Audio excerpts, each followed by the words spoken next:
F آئی اے کی تحقیقات میں Tehreek Insaf foreign funding case میں مزید حقائق سامنے آئے ہیں۔ دستاویزات کے مطابق الیکشن 2013 میں ووٹن کرکٹ کلب سے آئی فنڈنگ پی ٹی آئی کی الیکشن مہم میں استعمال ہوئی۔ تحریک انصاف نے یہ رقم الیکشن کمیشن میں ظاہر نہیں کی اور خفیہ رکھی۔ نمائندہ جیو نیوز نوشین یوسف ہمارے ساتھ موجود ہیں۔ نوشین، مزید کیا تفصیلات سامنے آئی ہیں؟ کون سے فنڈز کنسیل کیے گئے؟ جی بالکل، ووٹن کرکٹ کلب سے پی ٹی آئی الیکشن مہم کے لیے فنڈ موصول ہوئے اور ووٹن کرکٹ کلب سے $1.2 ملین کے فنڈ انصاف ٹرسٹ اور طارق شفیع کے اکاؤنٹ میں منتقل ہوئے، اور ووٹن کرکٹ کلب سے انصاف ٹرسٹ کے لاہور کے جو ڈالر اکاؤنٹ ہے اس میں ایک $6,25,000 موصول ہے، جبکہ انصاف ٹرسٹ کا یہ ڈالر اکاؤنٹ صرف ایک ہی ٹرانزیکشن کے لیے کھولا گیا۔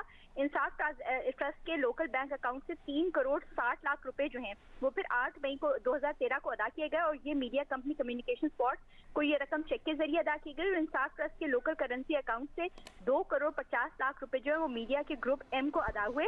گروپ ایم نے یہ تسلیم کیا کہ 2013 الیکشن مہم کے دوران اس نے پی ٹی آئی سے 41,20,00,000 روپے موصول ہے۔ انصاف ٹرسٹ کے اکاؤنٹنٹ ہولڈر جو ہیں تب وہ اس میں طارق شفیع، عاشق حسین قریشی شامل ہیں، جبکہ حامد زمان، منظور احمد چودھری اور مبشر احمد بھی جو شامل ہے۔